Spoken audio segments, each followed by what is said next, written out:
विधायक बाबूराम जी ने जो जो मांग की, डिग्री कॉलेज की मांग की, डिग्री कॉलेज मिल गया। सड़कों की मांग की, वो मिल गया।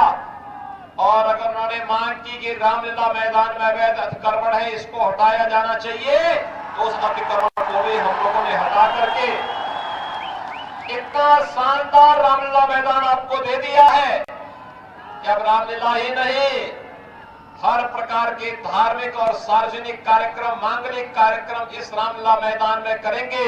अगली बार इसकी सुंदरीकरण और भी अच्छे ढंग से आपको देखते हुए बनेगी। ये कहने के लिए आज मैं आपके पास आया हूं।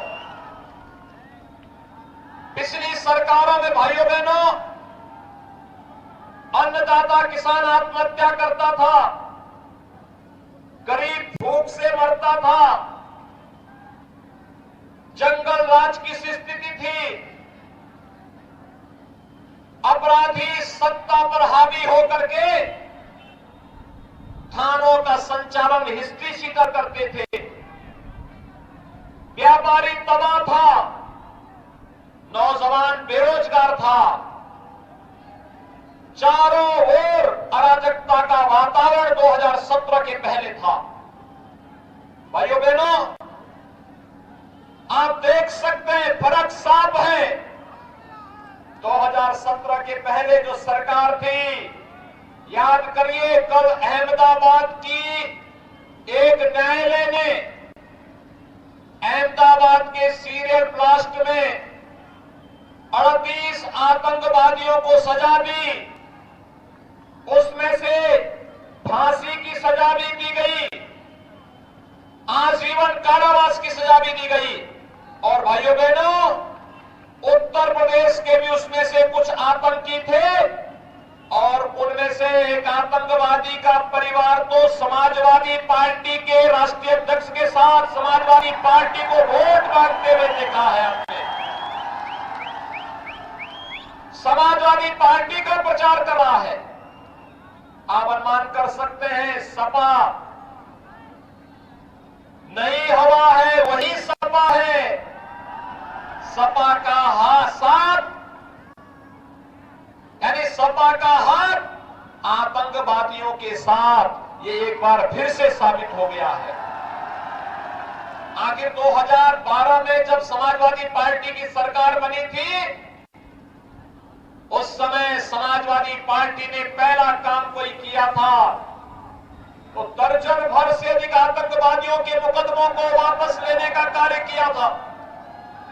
दर्जन भर से अधिक आतंकवादियों के मुकदमों को, यही आतंकवादी कोई अयोध्या में राम जन्मभूमि पर आतंकी हमला किया था, कोई संकट मोचन मंदिर पर आतंकी हमला किया था, कोई सीआरपीएफ कैंप पर आतंकी हमला किया था, किसी ने बिजनौर में, किसी ने गोरखपुर में, किसी ने लखनऊ में, किसी ने कानपुर में, किसी ने वाराणसी में आतंकी घटनाओं को अंजाम देने की कुत्सित चेष्टा की थी।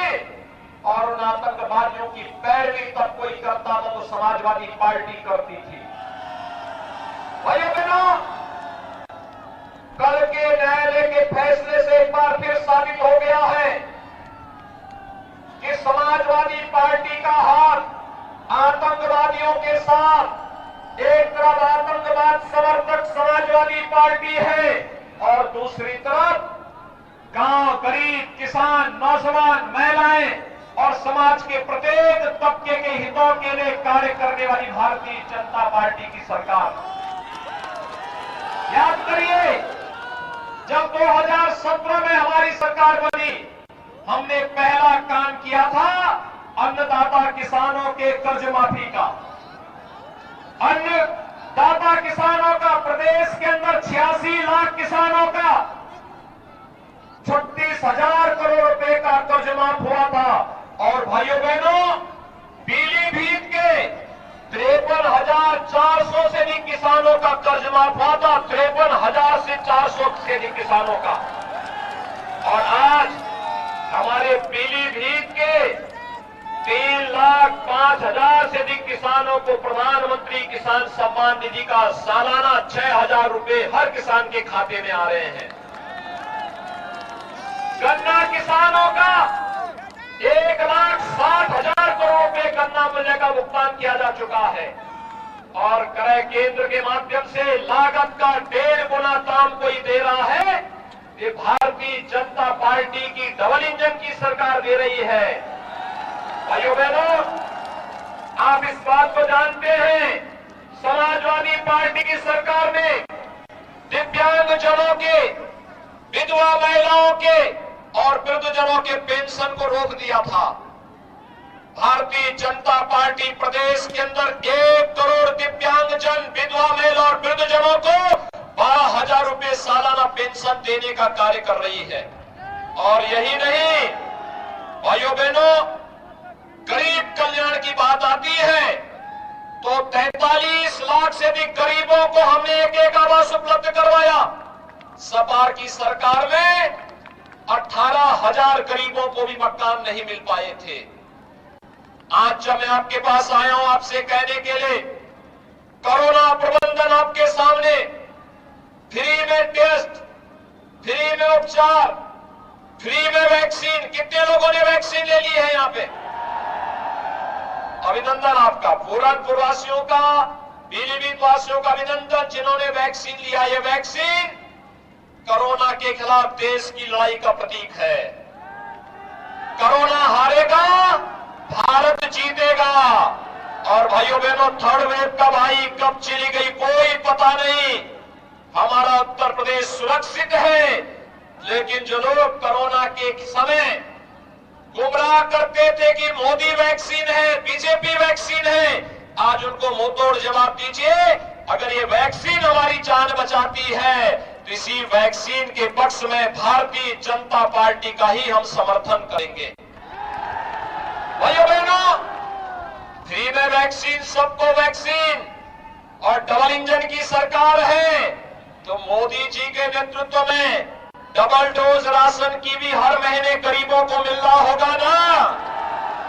पहले भी मिलता था क्या? पहले बिजली आती थी क्या? सपा की सरकार भी तो मेडिकल कॉलेज बना सकती थी, नहीं बनाया। और भाइयों बहनों, ये लोग राम भक्तों पर गोली चलाते थे और हमने तो कहा था रामलला हम आएंगे, मंदिर वहीं बनाएंगे। मंदिर का निर्माण भी हो रहा है ना?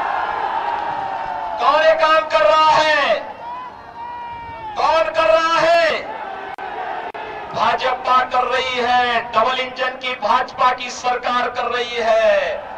और ये काम इसलिए संभव हो पाया है क्योंकि आपने यहां पर चारों सीटों पर भारतीय जनता पार्टी का विधायक चुन करके भेजा था। मैं आपका आह्वान करना चाहता हूं, आप लोग फिर से बाबूराम जी को चुनाव जिता करके भेजेंगे? सभी लोग तैयार हैं? भारी बहुमत से विजयी बना के भेजेंगे? भाइयों बहनों, भारतीय जनता पार्टी ही सुरक्षा, सम्मान और स्वावलंबन का मार्ग प्रशस्त करेगी।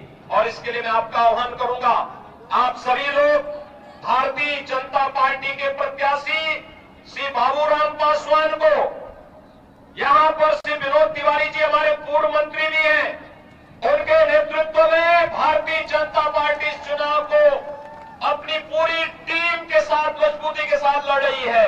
और मेरा आप सबसे आह्वान होगा, श्री बाबूराम जी को और भारतीय जनता पार्टी के हमारे जितने भी प्रत्याशी हैं, इनमें संजय गंगवार पीलीभीत से, स्वामी प्रवत्तानंद बरखेड़ा से, विवेक वर्मा बीसलपुर से, इन सभी को आपसे मैं इस बात के लिए आह्वान करूंगा कि इन सबको विजयी बनाने में अपना योगदान दें।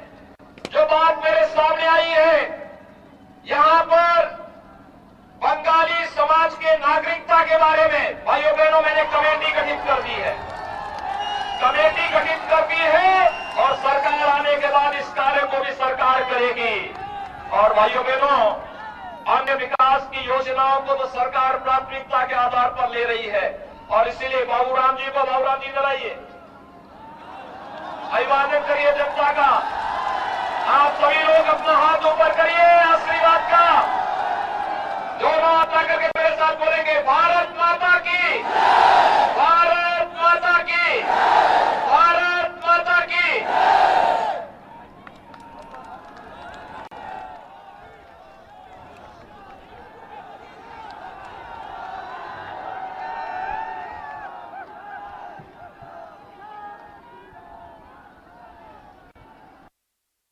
को दिखाई पीलीभीत स्थिति, जहां पर सीएम योगी आदित्यनाथ ने आज जनता को संबोधित किया और इसी के साथ बीजेपी के विजन को भी यहां पर सीएम योगी आदित्यनाथ ने स्पष्ट किया है।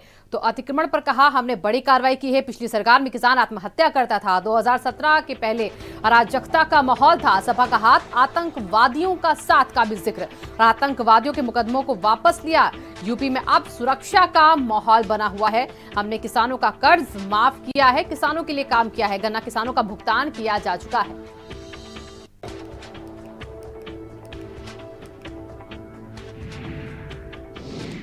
तो फिरोजाबाद में तीसरे चरण